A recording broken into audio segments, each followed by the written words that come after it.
Hi friends, this is Carissa, and you can find me on Inky Fairy Designs here on YouTube or on my blog.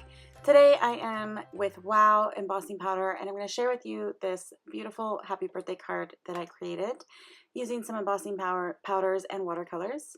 I am using the Peony Bouquet from Waffle Flower and this beautiful rose gold by Wow. And I'm going to start by stamping my image on some hot press 140-pound watercolor paper. I'm going to be using the Wow Embossing Pad Clear Ultra Slow Drying Ink Pad to do my embossing today. And with the hot press watercolor paper, I was able to just stamp it one time and get a nice clean image. But I do like using a stamp positioner whenever I am doing some stamping with watercolors, whether I'm embossing or not, because if I don't get that impression all the way, because there is still a little bit of texture on the watercolor paper, whether I'm using hot or cold press, I'm able to do that additional stamping and not have to worry about my paper shifting. So now that it is all stamped, I'm going to pour on my embossing powder. You can see that this is not a glitter embossing powder, but it is I think it's more of an opaque shade, but it has a very beautiful metallic finish, which I really love. And it gives me a little bit of a vintage vibe with the rose gold.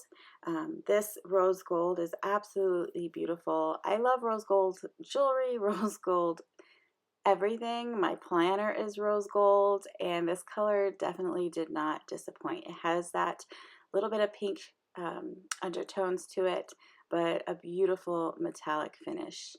So once I've had all of that embossing powder on my image, I am taking an angled brush that's dry and removing any of the stray powder that got on my cardstock. I liked using this angle brush because of the image. I was able to get into those little nooks and crannies in between the leaves and wipe it away nice and clean. Now I'm going to take my Wow Embossing dual power heat tool, and starting from the back, I like to just get it nice and warm, and then I'll turn it into, I'll flip the card over and start embossing from the front. And you can see I go all over the card or the image to get it nice and heated, and then I'll slow down and go over the image until that powder melts, which you can tell it changes from that matte to the beautiful metallic finish of the rose gold. I just love it. It is beautiful, and it really worked well with the watercoloring on this card. If I could do this like on every single card, I would, but I gotta change it up for you guys. So I pulled out my Daniel Smith watercolor palette here. I am using Imperial Purple because it is one of my favorite colors, and I'm going to keep this in real time for you guys. However, I won't be coloring the entire image on camera because that would just take forever, and we already are at almost 16 minutes for this video. But I think you enjoy seeing the watercolor in real time, and that's why I just did one flower for you so you can see the process that I use on the entire image without having to sit here and watch me color the entire image. So I start by bringing in some of that color to the bottom portion of the petals, and then I clean off my paintbrush and wipe it on my paper towel just to remove any excess water, and then I will bring that pigment up towards the top of the petal and spread it out, and I'll be able to get some nice variation in colors and get my shading and my highlights, at least for the first layer. I do 2 layers on all of the flowers on this image because they're a little bit bigger, and I felt adding that additional layer really helped to make it pop off of the card. However, I only did 1 layer on the leaves because they are super tiny, and the embossing powder really filled up the image nicely. So just 1 pass of the green color on those leaves really is all it needed to give it that color. So you can see I'm just going in and doing each petal separately with that same technique. I'll just add a bit of that color towards wherever I want the darkest shading to be.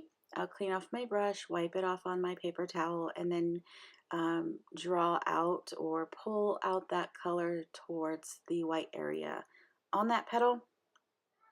And one of the things that I love watercoloring embossed images is because you get the raised areas from the embossing, and it really keeps your watercolor separate on the image.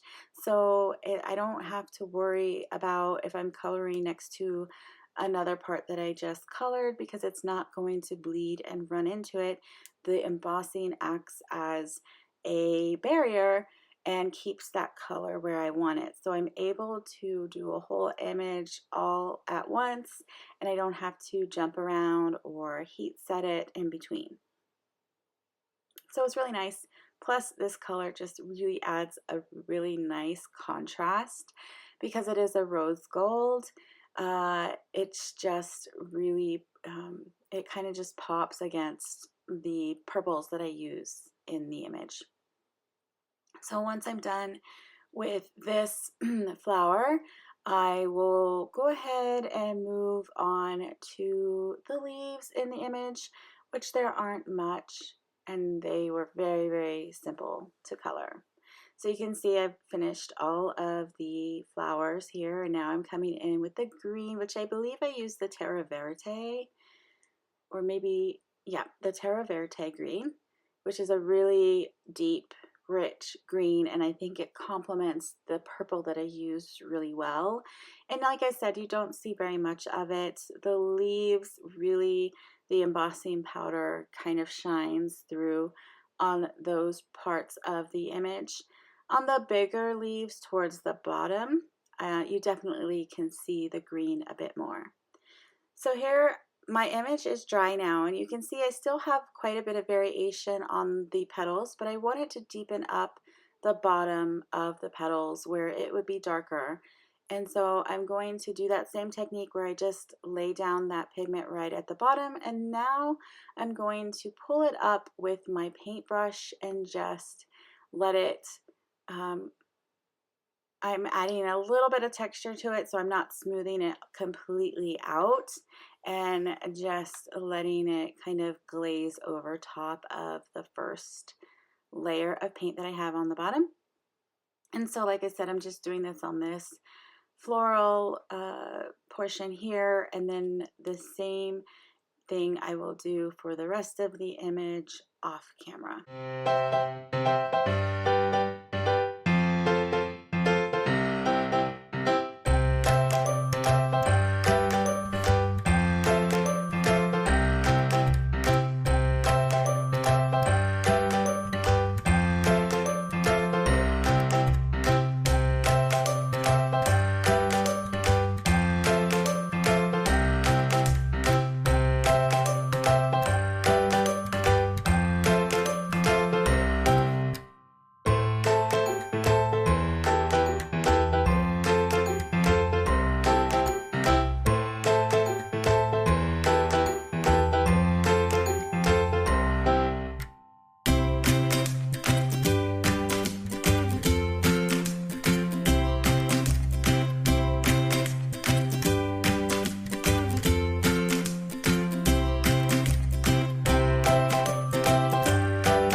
Okay, so we're done with the painting of this stamp. Now I'm going to go in and I'm going to do my background. And I love doing backgrounds wet on wet. And so what I'm doing here is I'm just adding clean-ish water to the background around the stamped image. Again, I love embossing for this because I don't have to worry that I'm going to bleed into that area that I have just painted so meticulously. And the embossing really acts as a barrier, so I can be very kind of messy and loose with it. Here I've slowed it back down to real time, and now that my paper is completely wet, now I'm going to drop in some of this shadow violet color from my palette. It is a beautiful smoky violet color. It has some beautiful granulation to it, which I really love in watercoloring. Those are some of my favorite pigments because I can get so much beautiful variation without really trying. So that is my secret, if you were wondering. I just pick colors that are easy to work with and do the work for me. So here I am just dropping in that color all around. I'm keeping it darkest very close to the image where the shadows are, and then I will rinse off my brush and soften up those edges further away from the image. That just gives a really pretty soft fade that I really love when doing these backgrounds. So I just continue to drop in paint closest to the stamped image, and then I'm going to go all the way around and keep doing that. So here you can tell I have sped it up again, and because this process is I think it's very easy to see, and I did slow it down in the beginning, but it does take some time, just like every other part.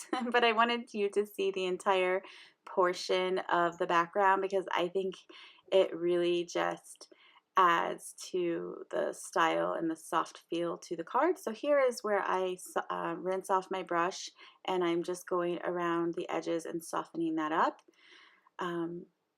Making sure I got all of those little bits and pieces in between the image so there isn't any white random spaces left there. And I'm just going to darken up these last bit of areas towards the bottom with some more paint. And I don't know if you can see it. What I'm talking about granulating paints is that you have this multicolor effect coming out when I add the paint and the water. So I have a variation of violets and blues and turquoises kind of in this one paint that I'm using. Now I love to add splatters. I water down the paint that I'm using quite a bit, and now I'm going to add some more splatters of the Imperial purple.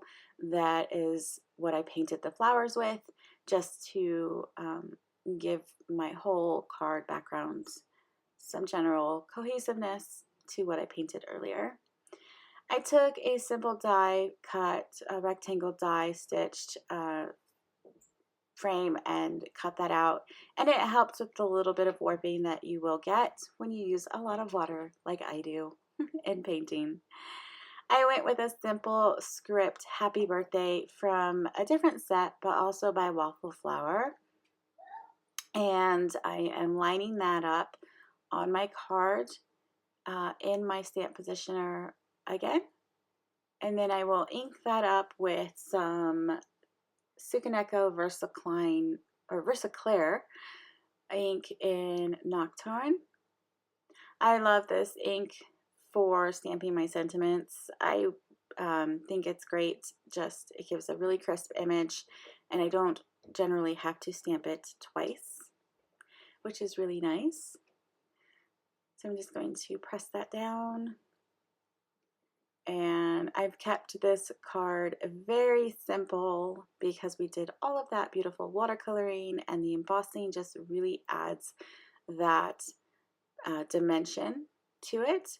I'm just adding it to a side folding A2 size card base with some dimensional tape, lining that up so I have just a little bit of a border around the panel, and that really completes the card for today. I hope you enjoyed this video. If you did, please give this video a thumbs up and subscribe to this channel. We love to see what you're creating inspired by any of the videos or posts that you see on our blog. So please be sure to tag us at WowEmbossing and hashtag WowEmbossingPowder so that we can come around and see what you are creating. If you are inspired by any of my projects specifically, I would love it if you tagged me at Inky Fairy Designs so that I can come around and leave you some love. Thanks again for watching. Until the next video, bye.